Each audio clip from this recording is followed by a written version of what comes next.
오늘 에베소서 강의 말씀, 에베소 1장 3절에서 14절까지의 말씀입니다. 우리 함께 읽어보겠습니다. 3절에서 14절까지 말씀 읽습니다. 시작. 찬송하리로다. 하나님 곧 우리 주 예수 그리스도의 아버지께서 그리스도 안에서 하늘에 속한 모든 신령한 복을 우리에게 주시되 곧 창세전에 그리스도 안에서 우리를 택하사 우리로 사랑 안에서 그 앞에 거룩하고 흠이 없게 하시려고 그 기쁘신 뜻대로 우리를 예정하사 예수 그리스도로 말미암아 자기의 아들들이 되게 하셨으니 이는 그가 사랑하는 자 안에서 우리에게 거저 주시는 바 그의 은혜의 영광을 찬송하게 하려는 것이라. 우리는 그리스도 안에서 그의 은혜의 풍성을 따라 그의 피로 말미암아 속량 곧 죄의 사함을 받았느니라. 이는 그가 모든 지혜와 총명을 우리에게 넘치게 하사 그 뜻의 비밀을 우리에게 알리신 것이요 그의 기뻐하심을 따라 그리스도 안에서 때가 찬 경륜을 위하여 예정하신 것이니 하늘에 있는 것이나 땅에 있는 것이 다 그리스도 안에서 통일되게 하려 하심이라. 모든 일을 그의 뜻의 결정대로 일하시는 이의 계획을 따라 우리가 예정을 입어 그 안에서 기업이 되었으니 이는 우리가 그리스도 안에서 전부터 바라던 그의 영광의 찬송이 되게 하려 하심이라. 그 안에서 너희도 진리의 말씀 곧 너희의 구원의 복음을 듣고 그 안에서 또한 믿어 약속의 성령으로 인치심을 받았으니 이는 우리 기업의 보증이 되사 그 얻으신 것을 속량하시고 그의 영광을 찬송하게 하려 하심이라. 아멘. 지난주부터 교회란 무엇인가 라는 근본 질문에 대해서 이게 왜 중요한지에 대해서 지난주에 좀 나눴었고요. 변두리인 줄 알았더니 이게 중심이었고 하나님 이걸 통해서 복을 주시기를 결정하셨고 하나님 나라 일들을 계획하신 것들이 얼마나 높은지를 이해하게 되어지면서 우리의 삶의 중심이 자꾸 바뀌기 시작하는 거죠. 그래서 에베소서가 얼마나 귀한 서신인지, 그래서 칼빈도 제일 좋아했었고 하나님의 사람들이 에베소 서신을 너무 좋아하고 특별히 교회가 무엇인가 하는 근본 질문에 답을 해주는 서신이다 라고 했습니다. 교회란 무엇인가 뿐만이 아니라 나는 누구인가, 나는 어디로부터 오며 어디로 가는가, 이 근본 질문은 사실은 인간 안에 기본적으로 있는 질문이에요. 근데 살다 보니까 이게 희석이 되어지고 좀 이제 그것보다 더 중요한 먹고 사는 문제가 있다 보니까 이걸 잊어가요. 대신 철학자들이라든지 예술가라든지 작가들은 이 부분을 두고 계속 붙들고 질문을 하죠. 그래서 예술작품, 미술작품이나 문학책을 읽으면 나는 누구인가, 어디로부터 오며 어디로 가는가라는 그런 질문에 답을 하려는 노력들을 많이 보게 되어집니다. 여러분, 이 근본 질문으로부터 오는 성경적 답을 가질 때 우리는 견고한 반석 위에 서 있다라고 얘기를 하는 거예요. 생각 자체가, 세계관 자체가, 인생관 자체가 목적에 대해서 바르게 이해하는 것이죠. 어느 순간부터 사물이 흐리게 보이더라고요, 제가. 이게 뭐지 하고 한 1년을 이렇게 진물도 나고 해서 닦고 뭐 그랬더니 아시는 목사님이 목사님 나이가 몇 살? 40 조금 넘을 때부터 제가 그랬거든요. 그랬더니 딱 하신 얘기가 늙는 건 눈부터 늙는데요. 그래서 눈부터 이렇게 노안 시작됐다라고 그러죠. 40 조금 넘었을 때 그러니까 얼마나 서운하든지 이게 늙는 거구나 받아들였죠. 그래서 안경을 꼈죠. 근데 여러분, 육신의 노안뿐만 아니라 정신적인 노안도 있다 그래요. 정신적인 노안. 언제부터 시작되어지냐면 주변 사람들 다 이상하게 보일 때 정신적 노안이 시작됐다는 특징이란 거예요. 옆 사람들 보면 나는 좀 괜찮은 사람인데 옆 사람이 다 이상하게 보이면 정신적 노안이 시작됐다는 거예요. 어때요? 옆 사람 보면 좋은 사람도 있고 좀 그런 사람이 있겠지만 다 이상하게 보인다. 그럼 뭐가 문제다? 내가 지금 정신적인 시각이 문제구나라고 이해하면 좋겠어요. 자, 그러면서 이 서울대 최인철 심리학과 교수님이 그런 얘기를 했어요. 3가지 특징이 있다는 게, 첫 번째가 뭐냐? 상대를 안다는 확신에서 그 사람에 대해서 더 이상 배우려고 하지 않고 저 사람은 저래라고 그냥 선입견으로 계속 생각한다는 거예요. 저는 우리 교인들 보면서 엄청 발전하고 있는 걸 내심 보거든요. 어제 다르고 또 달라요. 작년도 다르고 또 달라요. 이분들이 점점점 한 분 한 분 자꾸 성장하는 거 볼 때 얼마나 귀한지 몰라요. 그런데 이제 옛날에 그런 모습 생각하면서 그냥 얘는 그랬어 라는 이런 것이 바로 정신적 노안이 왔다는 거예요. 더 이상 눈 관리를 안 한다는 소리입니다. 그것의 특징이 뭐냐면 또 상대의 옛 모습만 기억하고 평가하려고 그래요. 치기 어린 모습, 사고 뭉치의 모습. 이미 한 가정의 아버지가 됐고 권위자가 됐는데도 그렇게 보는 거예요.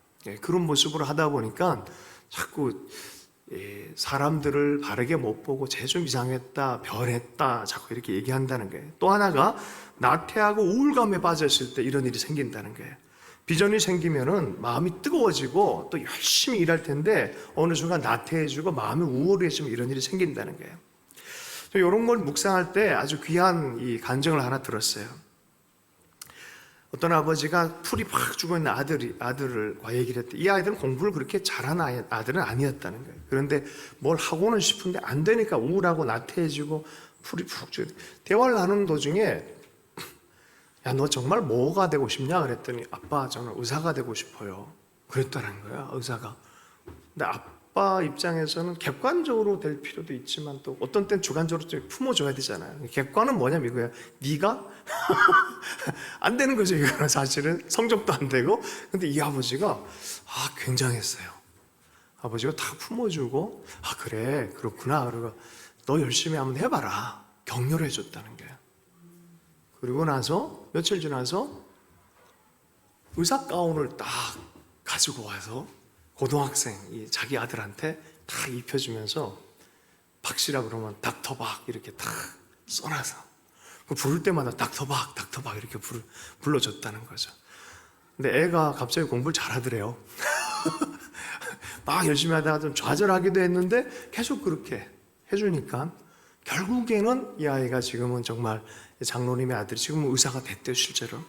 그런 얘기와 이 얘기가 이렇게 오버랩이 됐어요. 혹시 우리가 지체들을 바라보거나 가정을 바라볼 때 이 좋은 생각으로 바라보는 걸 잃어버리면요, 축소가 되어져요. 그리고 요거밖에 안 보이고 오늘 이렇게 사는 것밖에 안 보이고 스트레스가 가득 차서 꼼짝달싹 못하고 이렇게 보는 거예요. 이게 노안이 온 거예요. 정신적인 노안이 온 거예요. 여러분, 개인이나 교회에 대해서도 비슷하다는 거예요. 이게 노안이 오면요, 이게 더 이상 소망이 없고 상상을 할 줄 모르고 존중하는 마음도 사라져버려요. 이게 문제가 심각해진 거죠. 제프 베이조스라는 사람을 아십니까? 아마존 최고 경영자입니다. 제일 부자예요. 빌 게이츠보다 더 요새는 핫하죠, 이 사람이. 근데 이 제프 베이조스가 7월 20일 날 우주여행을 떠낸답니다. 우주여행. 그러니까 카르만 라인이라고 우주와 할렐루야. 우주 공간과 지구에 있는 이 경계를 가르는 그 지점이 있대. 한 100km 지점쯤에 거기까지 올라가서 지구를 이렇게 보게 되어지는 그런 여정을 한다는 거예요. 1인당 2억 5천만 원 이상 드는 거. 이 사람이 이제 첫 지도를 이렇게 하게 되어집니다. 어릴 때 꿈이었다는 거예요. 자기 동생이랑 같이 간대요. 그런데 왜 가냐는 질문에 이런저런 얘기하고 자기 이제 은퇴도 해야 되는 것도 있지만 이상하게 지구를 보고 온 사람들 삶이 변하더라는 거예요. 이거 웃기지 않습니까? 지구에 살고 있잖아요. 경험하고 있잖아요. 그런데 지구를 보고 오면 변할 것 같대. 여러분, 내가 내 삶을 살고 있다 생각하는데 내가 내 삶에 밖에 나가가지고 나를 보고 나서 이렇게 돌아오면요, 내가 변해요. 그런 거 비슷해요. 객관적으로 나를 이렇게 보고 싶은 거예요. 한번 이렇게 보고 나면 내 시각이 아니라 타자의 시선으로 이렇게 보고 나면 뭔가 변화가 있다는 거예요. 내가 이런 모습이네 라는 시각이 들기 시작하는 거예요. 여러분, 이걸 메타인지라 그러잖아요. 나를 볼 때 내 안에서 보는 게 아니라 내 바깥에서 나를 볼 수 있는, 이것도 능력이에요. 근데 그렇게 하고 오면은 뭔가 삶을 새롭게 시작할 수 있을 것 같아서 자기 변화에 대한 기대감을 가지고도 가겠다는 거예요. 여러분, 자기 삶에 대해서 또 교회에 대해서 하나님께서는 멀리 보고 영광스럽게 보도록 우리를 디자인하셨는데 오늘 우리의 삶이 좁아지고 내 삶에 대해서 꿈꾸지도 못하고 그렇게 살아가는 거예요. 그래서 사도 바울이 앞부분에 교회를 얘기하고 우리 믿는 사람들을 얘기할 때 먼저 하나님을 향해서 깊은 찬송을 올려요. 막 쏟아내요. 그리고 여기서 201단어로 이게 쓰여진 문장이 막 시작되어지는데 오늘 읽은 부분인데 여러분 이게 영문으로 보면 한 문장이에요. 한 문장. 중간이 없어요. 원래 원문으로 보면은 할렐루야. 쉽게 얘기하자고요. 마치 지금식으로 20대 애가 나와가지고 열정을 가지고 랩하듯이 끊김없이 쫙 얘기를 하는 거예요. 이거는 그냥 천천히 할 수 있는 게 아니에요. 그냥 꽉꽉 눌러넣어서 넘쳐나야 이렇게 할 수 있는 거예요. 그래서 앞부분에 보면은 찬송과 기도가 있는데 이 찬송이 확 흘러 넘치는 거예요. 마치 뭔가의 성령에 사로잡혀가지고 이걸 터뜨리지 않으면 안 되는 것처럼 노래를 하는 거예요. 이 부분이 오늘 읽은 부분이에요. 한 글자도 촘촘하게 다 돼가지고 쫙 그냥 뱉어지고 급하고 강렬하게 우리에게 전해주고 있습니다. 그런데 이게 사도 바울이 아주 정확한 성령의 진단을 따라서 말씀을 전하고 있어요. 우리가 얼마나 스트레스 받고 우리가 얼마나 옹졸하고 옴짝달싹 못하고 살아가는지를 탁 해서 우주 바깥으로 확 나와가지고 우리를 싹 볼 수 있도록 해주는 거예요. 넓고 광대한 것을 보게 해줘요. 깊은 것을 보게 해줘요. 그래서 눈을 열어줘요. 우리의 믿음의 눈을 뜨게 하고 시각 자체를 교정해주고 있어요. 그래서 이 여정을 떠나기 위해서 우리가 꼭 해야 될 게 있어요. 그랬겠거니라고 생각해서는 안 돼요. 실존주의자들 대부분 모든 실존주의자들이 다 열심히 연구하고 철학을 공부하고 애를 많이 써서 얻어낸 결론이 뭔지 아십니까? 인간 안에는 불안이 있다는 거예요. 불안과 두려움이 있다는 거예요. 불안하고 가만 냅두면 불안하고 두려워지고 계속 그렇게 살아야 되는 게 인간이다라고 말하는 거예요. 자, 그런데 그 관점에서 이제 하늘의 관점으로 가자고요. 이 땅의 실존적 관점이 아니라 하나님의 우리를 바라보는 관점 안으로 가자고요. 그러니 여러분 이 여정에 여러분 안전벨트를 딱 해야 돼요. 위로 확 올라갈 것이고 또 위에서 이렇게 쫙 바라볼 거예요. 함께 우리 말씀 안으로 들어가서 한번 성경을 먼저 읽어보겠습니다. 에베소서 1장 3절의 말씀입니다. 1장 3절의 말씀 함께 읽습니다. 시작. 찬송하리로다. 하나님 곧 우리 주 예수 그리스도의 아버지께서 그리스도 안에서 하늘에 속한 모든 신령한 복을 우리에게 주시되. 먼저는 하늘의 신령한 복에 대해서 얘기를 해요. 찬송을 하는데 하나님을 찬송부터 하는데 예배예요. 여러분 하나님을 자꾸 너무 막 내 논리로 자꾸 가두지 마세요. 하나님은 경배 받으실 분이에요. 먼저는 예배 받으실 분. 인간과 하나님 사이에는 예배란 단어 외에는 다른 게 끼면 안 돼요. 사실은 먼저 찬송하는 거예요. 주님을. 근데 무엇 때문에 찬송하냐? 하나님 아버지 때문에 찬송해요. 두 번째는 하나님 곧 우리 주 예수 그리스도의 아버지 그 하나님 아버지를 찬송하고 그분을 찬송하는데 뭐 때문에? 그리스도 안에서. 방법은 어떻게? 그리스도 안에서 뭐를? 하늘에 속한 모든 신령한 복 때문에 찬송한다는 거예요. 좀 쉽게 얘기해 보십시다. 성부 하나님이 우리를 이 뒤에 본문이 그래요. 성부 하나님 우리를 택하시고 그의 영광의 찬송이 우리가 되게 하셨고 성자 예수님 우리를 구원하시고 성량하시고 그래서 우리를 그의 영광의 찬송이 되게 하시려고 성령이 우리를 인치시고 보증하셔서 하나님의 좋은 것들 주셔서 그의 영광의 찬송이 되게 하기 위해서. 이게 목적이에요. 성부 성자 성령 하나님에 대해서 찬송을 하는 거예요. 자, 조금 더 깊이 좀 생각해 보십시다. 성부 하나님에 대해서. 먼저는 성부 하나님의 시작이에요. 복의 출처예요. 복의 출처. 여러분 하나님 아버지가 계획한 거예요. 사람을 택하고 예정하고 은혜를 주시고 또 그리스도 예수 안으로 불러주시고 통일되게 하시고 모든 일의 결정은 하나님 아버지가 하시는 거예요. 아버지가 이 일을 행하시고 은혜를 부으시는 분도 아버지 하나님이세요. 영원한 계획을 성취하시는 분도 아버지 하나님이세요. 자, 그런데 게이트웨이가 있어요. 어디에서? 예수 안에서. 그 문은 예수 그리스도 안이라는 거예요. 아들 예수 안에서. 조건이 하나 있어요. 다른 게 아니에요. 예수 그리스도예요. 예수 그리스도 안에서. 그분은 믿음 안에서. 그분과의 관계 안에서. 유일한 관계 안에서. 그리스도 예수 안에서. 그 안에서. 계속 그 안에서. 예수 안에서. 여러분 이 안에서만 이 하나님의 계획의 복을 경험할 수 있게 되는 줄로 믿습니다. 만약에 그리스도 밖에 있다 그러면 소망도 없고 하나님도 없고 이 복을 받을 수가 없어요. 근데 그 예수 안에서 무엇을 주려고 하느냐? 신령한 복을 주겠다는 거예요. 여러분, 복 자체인 분이 성령님이시고 그 성령님을 통해서 우리에게 많은 복을 또한 주시기도 하세요. 이 성령님에 대해서 얘기를 하십니다. 에베소 1장 13절 14절 말씀을 좀 더 자세히 우리가 보면 이렇습니다. 그 안에서 너희도 진리의 말씀 곧 너희의 구원의 복음을 듣고 그 안에서 또한 믿어. 예수를 믿는다는 게 무슨 의미냐? 보세요. 그렇게 되면 무슨 일이 벌어지냐? 성령을 주시는데 이분의 별명이 뭐냐? 이름이 뭐냐? 약속하신 성령이에요. 약속의 성령이에요. 하나님의 약속인 성령이에요.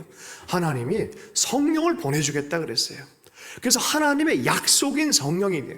그 다음 뭐예요? 그 성령이 뭘 하는데 그 성령이 내게 왔다는 게 무슨 의미냐? 그건 하나님의 인치심이란 뜻이라는 거예요.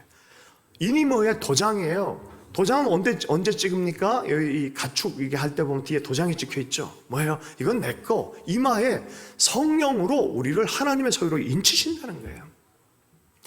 자, 인치심을 받았으니 이는 바로 이건 무슨 의미냐? 우리 기업의 보증이 된다. 보증금. 할렐루야. 만약에 계약을 했어요. 그리고 어떤 것을 주고받았어요. 영원한 계약을 했어요. 완벽하게 우리가 이제 계약을 완료를 했어요. 계약서를 우리가 갖고 있어요. 어느 집에 대해서 건물에 대해서 계약을 해서 계약서를 갖고 있어요. 법적인 효력이 있어요. 그럼 그 집은 누구 소유입니까? 계약서를 갖고 있는 사람 소유죠. 마찬가지예요. 성령을 받았다는 것은 성령이 내게 인치시고 성령으로 말미암아 내가 보증이 됐다 그러면 이 보증 자체는 천국의 소유권에 대해서 내가 갖고 있는 계약서, 보증금이 바로 보증과 같은 것이 바로 성령이다라고 말하는 거예요. 하늘에 있는 모든 것을 누릴 수 있도록 하나님 나라에 있는 모든 것들이 내 것이다. 그 중에 예수 그리스도께 성령으로 말미암아 부활한 것처럼 우리도 부활할 것까지도 이것이 약속이 되어 있다는 거예요. 죄사함의 약속이 되어 있고 하나님의 영광에 참여할 수 있는 그 놀라운 약속이 여기 안에 보증이 다 있다는 거예요. 여러분, 성령 충만해 있고 내게 성령이 계시다는 것은 이런 의미가 있는 거예요. 하늘나라의 실체에 대해서 모든 것을 다 경험할 수는 없지만 이미 그것을 다 가질 수 있는 보증이 됐다는 뜻입니다.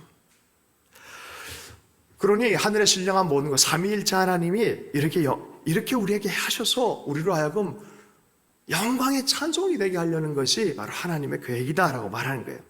여러분, 주님은요 우리를 복주기 위해서 우리를 만드셨어요. 아멘이십니까? 하나님이 첫 번째 우리를 향해서 향한 일들은요 복이에요. 복. 문장의 주체가 누구입니까? 하나님이에요. 사람이 아니에요. 여기에서 태도만 제대로 해도 우리는 크나큰 복을 받습니다. 삶과 세상의 주체는 하나님이지 사람이 아니에요, 사실은. 근데 하나님이 그 주체이신 그분이 우리를 또 주체 만들어주길 원하세요. 이 관계 안에서 나를 바라보지 못하면은 이게 오해가 너무 많이 생기고 이해하지 못하는 것입니다. 하나님의 눈으로 이것을 볼 줄 알아야 돼요. 하나님이 복을 시작하셨어요. 하나님은 우리를 복으로 부르셨어요. 복으로 계획하셨어요. 이것은 명사가 아니라 이건 동사입니다. 이렇게 표현해서 하나님은 지금도 활동하시는 분이에요. 하나님은 우리를 죽이려고 우리를 데려다니거나 부르지 않고요. 복 주시려고 하는 거예요. 아멘이십니까? 이거를 조금, 그래서 우리가 하나님의 복에 대해서 이해할 때 하나님이 주체라 그러면 하나님의 주도적인 것에 대한 계획과 뜻을 이해할 필요가 너무나 있습니다. 시선이 내 중심적으로 자꾸 돌아가려는 것을 하나님 중심적으로 자꾸 돌려야 돼요. 우주 밖에서 지구를 보는 그 눈으로 자꾸 돌려서 봐야 돼요. 뭔 소리 하는지, 여기서 왜 머무는지 좀 이해를 할 필요가 있어요. 제 이 동료, 이 신학교 동기 목사님 가끔 저한테 문자를 줘요. 참 좋고 훌륭한 목사님이세요. 근데 항상 이렇게 하다 보면 끝부분에 제가 좀 마음에 걸리는 게 있어가지고 그런 것들에 대해서 요거는 좀 나니까 그냥 이렇게 문자 하나보다는 이해는 하고 있는데 제가 어떤 부분에 걸리는 게 이런 거예요. 하나님이 정말 나를 이렇게 사랑 많이 받게 해주셨다. 하나님이 교회에 정말 큰 은혜를 주셨는데, 하나님 내가 뭔데 나를 이렇게 많은 성도들한테 사랑받고 위로받게 하고 힘을 얻게 하셨나? 하나님이 뭐길래 이렇게 우리 교회를 이렇게 하셨나? 하나님 나를 이렇게 사랑하시나? 가만 들어보니까 하나님 얘기고 교회 얘기인데 중심이 자기예요. 그 내가 그냥 문자 하나 툭 던져서 그냥 대화를 끊었어요. 예수님의 은혜지. 예수님의 은혜지. 이게 다 예수님의 은혜지. 그러니까 그 다음에 뭐가겠죠? 너무 훌륭해요. 저도 따라갈 수 엄청 훌륭한데, 내가 배웠어요. 우리가 대화할 때 하나님 나라 얘기하고, 하나님 나라 교회 얘기하는데 가만 보니까 결국은 자기 얘기야. 이러면 아직은 하늘 위로 못 올라간 거예요, 사실은. 요 다음을 읽으려면은 위로 올라가 있어야 돼요. 적어도 우주의 경계선까지 가야 이게 보이기 시작한다는 거죠. 하나님 하신 일을 우리가 좀 들여보기를 원합니다. 여러분, 우리 하나님께서 하신 일은요, 우리가 생각하는 믿음의 차원 정도가 아니에요. 하나님께서 우리에게 주길 원하는 것은 그의 나라의 엄청난 영광을 초대하고 부활의 삶을 살도록 하고 그리스도처럼 변하도록 하는 거예요. 그리스도의 장성한 분량에 올라가도록 우리를 부르신다는 거예요. 그리스도의 형상에 맺어지기까지 하나님께서 우리를 부르신다는 거예요. 이게 삼위일체 하나님 우리에게 궁극적으로 주기를 원하는 신령한 복이라는 거예요.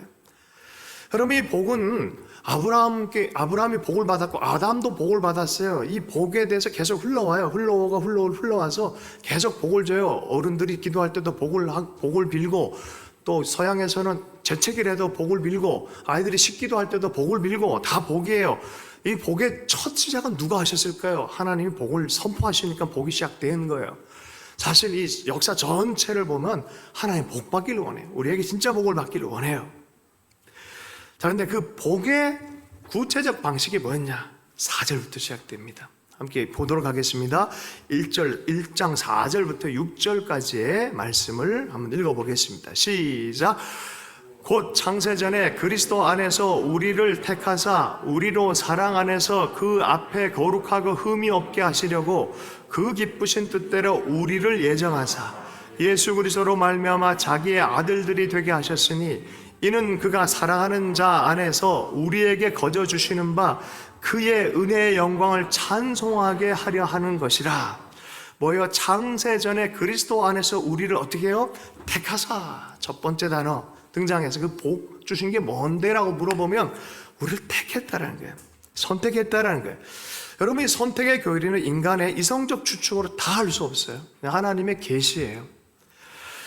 그런데 하나님이 복을 위해서 우리를 딱 붙들어 주시고 불러 주신 거지, 이것을 기계적으로 너는 이렇게 살고 다음에 이렇게 살고 넌 이렇게 이렇게 하기 위해서 불러줬다 착각하면 안 돼요. 철저하게 이거는 인격적인 거예요. 인격적이고 지금 여기서 역사하는 하나님과의 관계 안에서 예정되어진 거예요. 그것을 위해서 택하신 거예요. 많은 사람은 오해를 해요. 택했어? 그러면 나는 별 이상한 짓을 해도 괜찮겠네. 택했으니까. 착각입니다. 왜 택한지 아십니까? 거룩하게 하시려고 택했다는 거예요. 만약에 거룩함이 없다, 이 사람 택함 받지 않을 수도 있다라고 반대로 얘기할 수 있어요. 무서운 얘기예요, 사실은. 이 택함 자체는 거룩함. 그래서 택함도 주의 은혜로 되어졌지만 거룩하게 되는 성화의 과정도 끊임없이 성령의 도우심으로 은혜로 되어지는 과정이다라고 칼빈이라는 신학자가 얘기를 했어요. 성화의 과정도 은혜로 되어지는 거죠. 그러나 막 살아도 된다, 이건 선택교리랑 상관없는 얘기예요. 인격적으로 거룩함에 대해서 계속해서 따라가고 본받는 것이 우리가 해야 될 일입니다. 선택됐네, 그래 내가 좀 그래도 좀 잘났기 때문에 택한 것 아닌가라는 착각을 해서도 안 돼요. 그건 전적으로 하나님의 선택에 해당되는 거예요. 그래서 우리는 겸손할 수밖에 없어요. 내가 선택받은 것도, 내가 하나님 믿게 된 것도 전적인 은혜다라고 말할 수밖에 없는 거예요. 자, 그러면 이게 뭐 선택받은 것이 내 삶에 어떤 의미를 갖느냐라는 부분에서 이해할 필요 있어요. 야, 너희는 땅에서만 살도록 창조되지 않았다는 거예요. 인간의 육신으로만 살도록 창조되지 않았다는 거예요. 영적인 세계를 이해하고 하나님 나라의 영광스러운 세계 안으로 초대받은 사람들이기 때문에 너희가 할 수 없고 가서는 안 될 길이 정해졌다는 뜻입니다. 한마디로 리미트, 바운더리가 딱 쳐졌다는 거예요. 네가 해야 될 일이 있고 할 수 없는 일이 정해져 버리는 거예요. 바운더리가 딱 쳐졌다는 뜻입니다. 선택됐다는 의미인 것은. 여러분이 이탈할 수 없어요. 제가 이 새들 연구하다 재밌는 걸 발견했어요. 어떤 이 비둘기 또 특수한 새는 한번 딱 올라가가지고 수백 킬로를 날아가 버려요. 엄청나더라고. 어쩜 저럴 수 있지? 처음 태어나가지고 날기 시작해서 여정을 떠나는데 그렇게 가는 거예요. 그리고 자기 조상이 갔던 바로 정확한 그 장소로 가는 거예요. 어떻게 이럴 수 있을까? 그리고 최신 기계를 갖고 있는 비행기도 항로를 잃어버릴 때가 있는데 얘들은 어떻게 처음 가는 길을 이룰 수 있지? 책을 읽다 보니까 깜짝 놀랐어요. 요 뿌리 앞에 요 이마 쪽에 자석 같은 기능이 있대요. 레이더 기능 같은 게 아예 생체적으로 딱 들어가 있대요. 그럼 얘가 딱 날다가 이제 북극과 이게 남극의 자력이 있잖아요. 방향이 이상하면은 이렇게 딱 튼다는 거예요. 기가 막히다. 나는 이게 내 최선을 다해 설명할 수 있는 게 이 방법밖에 안 된다는 거예요. 하나님이 선택하셨는데 어떻게 선택하셨냐? 너는 내 것에 인을 딱 쳐버리고 나한테 그런 방향 장치가 딱 들어간 거예요. 어느 곳을 향해서? 하나님 나라를 향해서. 하나님의 거룩한 영광을 위해서. 장치를 집어넣었으니까 어쩔 수 없이 그렇게 갈 수밖에 없는 거예요. 하나님이 그렇게 하셨다는 거예요. 이게 선택이에요. 선택 다음에는 바로 5절에서 8절의 말씀에 보면은 우리 7절과 8절까지만 좀 읽겠습니다. 7절 8절 읽습니다. 시작. 우리는 그리스도 안에서 그의 은혜의 풍성함을 따라 그의 피로 말미암아 속량 곧 죄 사함을 받았느니라. 이는 그가 모든 지혜와 총명을 우리에게 넘치게 하사. 여러분, 우리 하나님이요, 우리를 예정하신 것은 창세 전에 우리를 예정하셨잖아요. 이걸 이해를 잘 하셔야 돼요. 우주 공간에 우리를 창조한 게 아니라 우리를 먼저 선택하신 다음에 우주 공간이 만들어지는 거예요. 이해가, 할렐루야. 쉽게 얘기하자고요. 어떤 부부가 아이를 못 갖다 나중에 갖기로 결정했어요. 결정하고 그리고 정말 노력하기로 결정했어요. 이 아이는 태어났어요? 안 태어났어요? 아직 안 태어났어요. 계획이 있어요? 없어요? 있어요. 계획이 있으면 어떤 일을 해요? 아이 방 준비를 해야죠. 방이 하나밖에 없으면 이제 하나 더 만들 준비를 해야죠.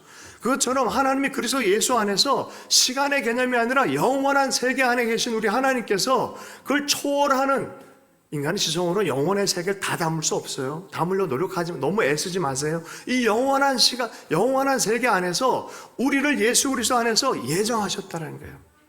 어떻게 하기로? 엄청난 존재로 만들기로 예정하신 거예요. 그러니까 첫 번째가 우리 창조, 실제적 창조 안에 그 우주도 창조하고, 누굴 위해 창조했어요?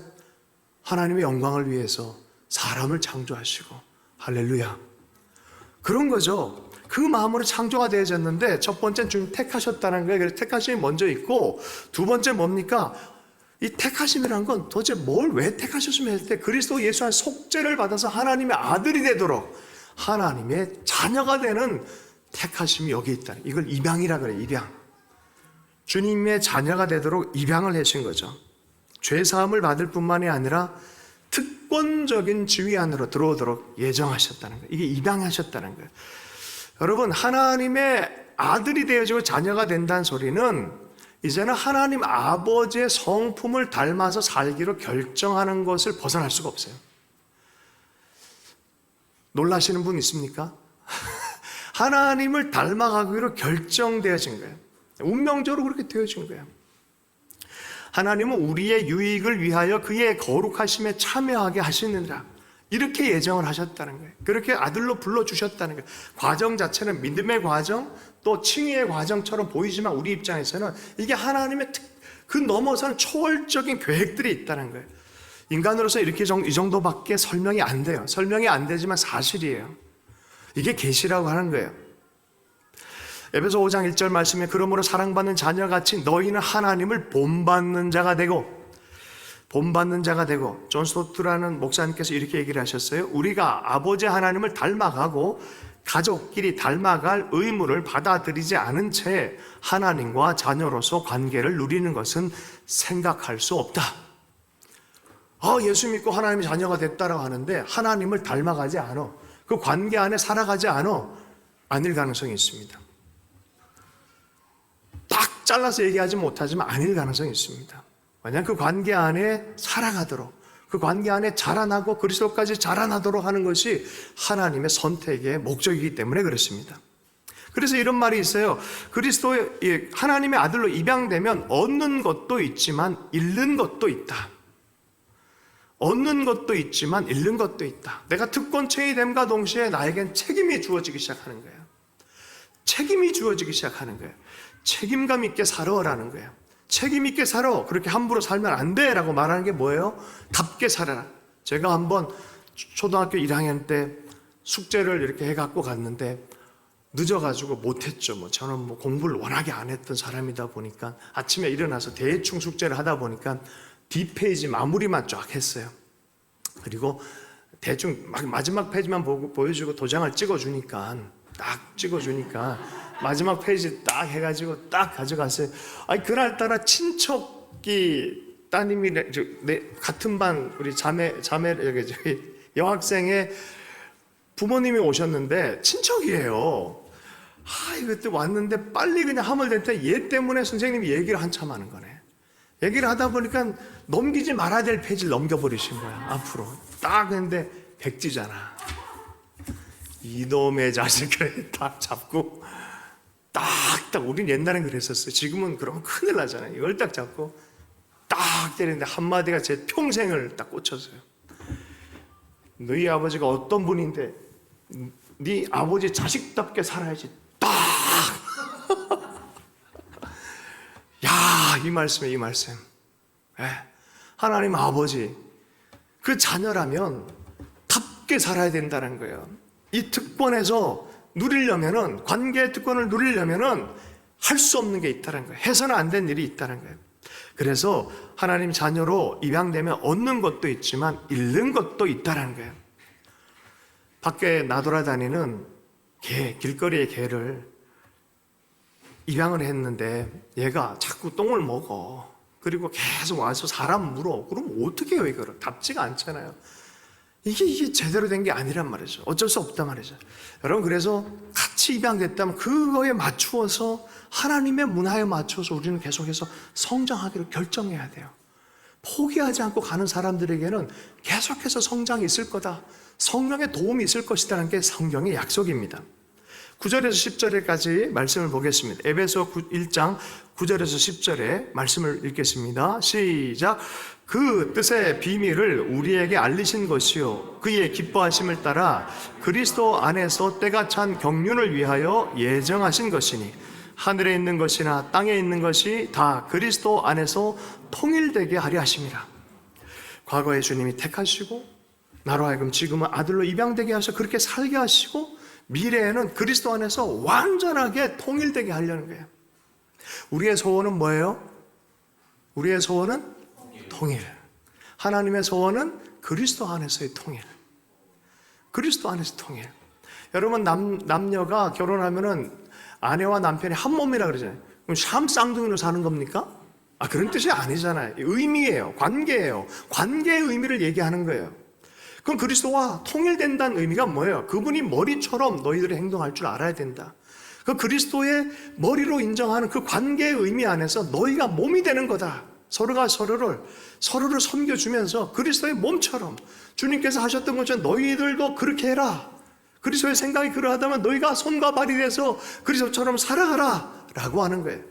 그리고 그리스도 안에 있는 모든 좋은 것이 너희 삶 안으로 같이 풀어져서 그리스도처럼 너희가 되어지는 것이 하나님의 계획이다라고 말하는 거예요. 그리스도와의 불일치가 일어나면 안 돼요. 그래서 여러분, 근데 이 하나님과의 연합과 이 하나님과의 이 놀라운 특권에 참여는요, 인격적 관계를 피할 수가 없어요. 하나님과의 물질적 관계를 한다든지 대충 이렇게 좀 피해버린다든지. 근데 사람들이요, 잘 들으셔야 돼요. 하나님을 이렇게 대하고 있어요. 이렇게 대하고 있어요. 그러니까 내가 성경 필 때만 좀 역사해 주시고, 내가 덮어놓을 땐 좀 성경 안에만 계셔 주시고, 옷장 안에 좀 집어넣어서 문 딱 닫아서 필요할 때만 꺼내 내 패션을 위해서만 조금 존재해 주시고, 좀 그러길 원하는 거예요. 그죠? 대신 좀 멀리 가주지는 않길 원해요. 내가 힘들 땐 좀 답을 주시고, 상담도 좀 해주시고 이런 대상으로 대하고 있다는 거예요. 그게 아닌데 한참 착각하고 있는데 지금 인간의 세상에서의 하나님 나라 얘기한 게 아니라 하나님의 영광으로의 초대를 얘기를 하고 있는데 인간적 차원에 자꾸 하나님의 해석을 하고 축소시키고 하나님을 축소시키니까 자기 인생도 축소가 되는 거예요. 그리고 계속 스트레스 받고 살아가는 거예요. 어둠 속으로 소외되고 온갖 더러운 욕심 안에 살아가는, 이것을 성경은 이렇게 얘기합니다. 불순종의 아들들, 진노의 자녀들, 하나님과의 관계가 없는 자들.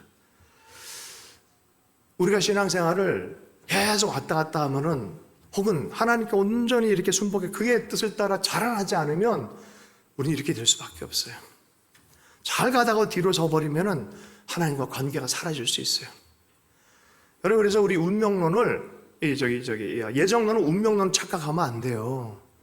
지금 여기서 역사하고 살아계신 하나님이에요. 구원은요 계속 여정이지 그냥 한번 받고 끝난 그런 게 아니에요. 오늘도 살아계셔서 역사하셔요. 하나님은 지금도 역사하시는, 그래서 하나님은 동사로 역사하신다는 거예요. 동사가 뭐예요? 물이 흐르듯이 흘러가는 거 아니에요? 움직여가는 거 아니에요? 지금도 역사하시는 하나님이세요. 지금도 우리의 삶을 중환하길 원하고 우리의 삶과 동행하길 원하셔서 우리를 그리스도와 통일되게 하려는 것이 하나님의 목적이에요. 이걸 운명론처럼 눌려가 내 인생 이렇게 살라고 하나보다 그러고 끝내버려요. 이거는 불교에서는 얘기한 카르마 얘기하는 사람은 사주팔자 얘기하는 사람들 얘기예요. 예전에 제가 한 대학 많이 떨어졌잖아요. 할렐루야. 전기 후기 뭐 이렇게 특수 대학도 이렇게 시험 보고 할 때 많이 떨어졌어요. 떨어지다 보니까 제 마음이 어땠냐면 이게 내 사주팔자인가? 이런 생각이 들었어요. 내가 포기를 해버린 거죠. 딱 해버린 상태에 공무원 시험을 보려고 그러는데 공무원 시험 보는 날짜가 군대 입영 날짜야. 그래서 내가 하나님한테 한마디 했어요. 이것도 막으시려고 그럽니까? 근데 내가 이걸 성경을 읽지 못해서 그때는 복을 위해서 나를 예정했던 생각을 못하고 자꾸 나를 누른다고 생각을 했던 거예요. 하나님 계시긴 한데 복을 위해서가 아니라 자꾸 왠지 내 삶을 가라만 것 같은 그런 느낌이 드는 거예요. 착각을 제대로 한 거죠. 주님이 기도만 하면 대답만 해주시고 빙그레 웃으시는 것 같은 느낌이 드는 거예요.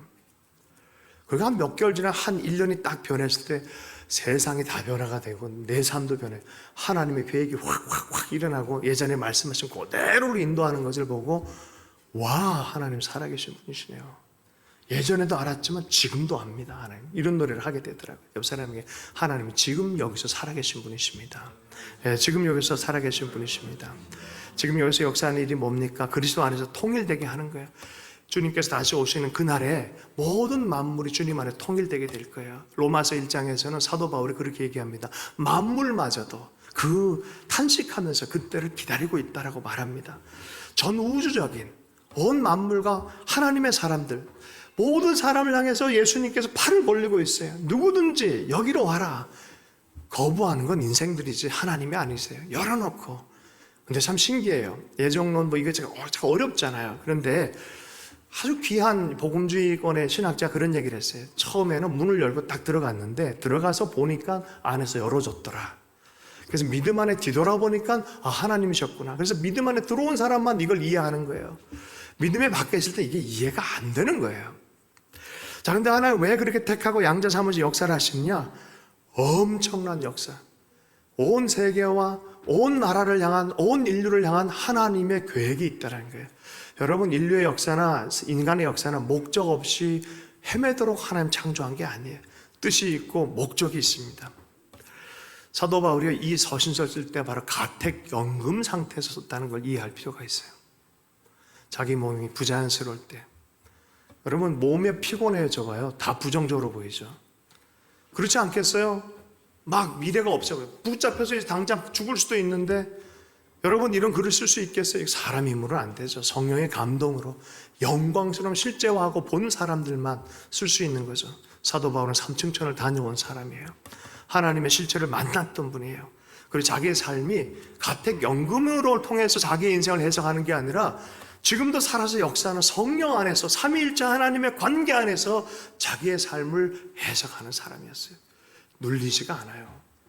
여러분, 눌리지 않길 축복합니다. 여러분 삶의 현장 안에 여러분 얼마나 위대하게 부름받는 사람들을 이해한다면 그렇게 살 수가 없죠.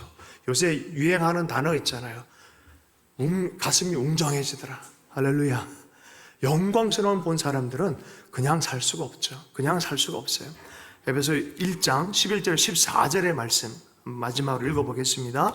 11절에서 14절까지의 말씀입니다. 함께 읽습니다. 시작.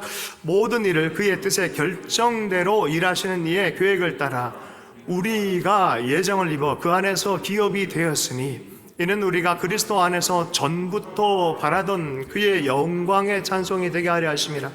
그 안에서 너희도 진리의 말씀 곧 너희의 구원의 복음을 듣고 그 안에서 또한 믿어 약속의 성령으로 인치심을 받았으니 이는 우리 기업의 보증이 되사 우리 얻으신 것을 속량하시고 그의 영광을 찬송하게 하려 하심이니라. 우리는 누구이고 어디로 가고 라는 그런 근본 질문에 주님이 이렇게 답을 하십니다. 너희들은 하나님의 소유된 백성이다. 백성이다. 내가 특별한 소유로 빼낸 백성이다. 내 소유된 백성이다. 소유권이 누구한테 있다? 하나님한테 있다. 이스라엘 향해서도 이스라엘에게 그가 빼낸 자기의 백성을 삼으시려고 빼냈다라고 표현합니다. 하나님의 소유가 어떻게 되어졌는데요? 라고 물으면 이렇게 얘기를 합니다. 하나님의 백성, 하나님의 뜻에 따라서 되어졌다. 너희들 뜻이 아니라 하나님의 뜻에 따라 되어졌다. 하나님이 이걸 뜻을 하기로 결정하고 기뻐하신다. 하나님의 뜻 안에 이것이 소유되어졌다는 거예요. 어떤 방식으로 되었습니까? 할 때 성령의 약속, 성령의 인침, 성령의 보증으로 확실하게 너희들 영광 가운데 참여할 거다. 너희들 영광을 찬송할 뿐만이 아니라 영광 가운데 참여할 거다. 여러분, 제가 오늘 설교 목표가 뭔지 아세요? 여러분이 생각할 수 있는 하나님께 은혜 주신 최고의 하나님 안에서 발견되어진 여러분의 영광에 대해서 믿게 하는 거예요. 여러분의 삶이 변화해서 가장 영광스러운 하나님 안에 우리 수준에서 최선을 다해서 그렇게 해보자고요. 그것도 하나님이 우리를 향한 영광과는 너무나 차이가 있지만 하나님 우리를 들어서서 영광스럽게 하실 것에 대해서 상상을 하자고요. 이게 먼저 보여야 돼요. 안 보이고 이게 그림이 없는데 맨날 똑같은 일 쳇바퀴 돌지 않겠습니까? 그죠? 하나님이 여러분이 영광스럽게 하실 것을 여러분 상상하세요. 성령을 따라가십시오. 성령께서 그렇게 행하실 것을 믿으십시오. 근데 왜 그렇게 영광을 위해서 왜 우리를 그렇게 선택하고 입양하시고 그렇게 하셨습니까? 하면 하나님의 영광을 위해서다라고 분명히 얘기하고 있어요. 그 은혜의 영광을 찬송하게 하는, 너 자체가 찬송일 뿐, 하나님께 찬송할 제목일 뿐만 아니라 너도 하나님을 찬송하게 하려는 거다. 사람들을 볼 때, 와, 진짜 하나님이 저 사람한테 저런 일을 하셨네. 뿐만 아니라 너도 하나님을 하나님 찬송합니다. 이건 진짜 하나님의 영광입니다. 하나님의 은혜입니다. 전적인 은혜입니다. 당신의 계획이 어찌나 놀라운 친지요 라고 찬송하도록 하는 거예요. 여기 안에는 자아가 아니라 하나님 안에 발견되어진 새로운 자아, 그리스도 안에 있는 그리스도인의 자아가 찬송하는 거예요. 여러분, 이렇게 하나님께서 우리를 부르시고 인도하고 계신 줄로 믿습니다. 어찌하든지 하나님께서 우리를 부르신 것이 작지 않다는 걸 이해하십시오. 성령 안에서 말씀대로 꿈을 꾸는 자가 되기를 원합니다. 아브라함도 꿈 꿨고요, 모세도 꿈 꿨고요, 다윗도 꿈을 꿨어요. 베드로도 꿈을 꿨어요. 저는 12제자들의 꿈이 제일 황당한 꿈이라고 생각해요. 갈릴리 가보세요. 촌구석이에요. 지금도 촌인데 2000년 전엔 더 촌구석이죠. 제대로 그냥 성경 보면 거기는 흑암 중에 있는 땅같이 얘기를 표현을 했어요. 거기 있는 젊은이들을 불러가지고 하나님이, 예수 그리스도께서 열방 전체를 품게 만들어버렸어요. 너 그렇게 해라. 열방 단위로 사용받아라. 인도를 향해서 마음이 뜨거운 도마, 인도로 가버렸어요. 할렐루야. 뜨거워지길 축복합니다. 스페인으로 가기도 하고, 어떤 사람들은 에티오피아를 위해서 또 부름받은 사람도 있고, 얼마나 놀랍습니까? 여러분, 꿈꾸시길 축복합니다. 하나님 우리를 향한 계획은 작은 계획이 절대 안 해. 그럴 수 없어요. 영광의 영광스러운 계획이에요. 그래서 고린도서에 보면 바울이 하나님 은혜 안에서 우리를 영광의 영광으로 인도하길 원한다는 거예요. 주님 안에서 꿈꾸는 여러분, 영광을 찬송을 드린 여러분 되기를 축복합니다. 주신 말씀 붙들고 기도하도록 하겠습니다. 이렇게 기도하십시다. 하나님, 영광으로 불러주셔서 감사합니다. 그렇게 살아가게 해주십시오. 그런데 이 모든 것은 주님이 주신 복, 곧 신령한 복 안에서 가능하다는 것을 우리가 알고 있습니다. 그 신령한 복이란 무엇입니까? 먼저는 인격이 계신 성령 하나님이세요. 성령님을 인정해 드리세요. 내 위주로 살지 말고 그냥 옆에 잠깐 곁다리로 오시는 분이 아니라 내 중심을 차지하셔서 성령님 나를 이끌어 주십시오. 충만하게 역사해 주십시오. 그분께 시간을 드리고 기회를 드리고 그러기 위해서 기도하고 말씀을 읽으십시오. 기회를 드리십시오. 하나님 영광 가운데 참여하는 인생이 되도록 주님 불러주실 줄로 믿습니다. 그렇게 함께 각자의 고백으로 기도하도록 하겠습니다. 기도합니다.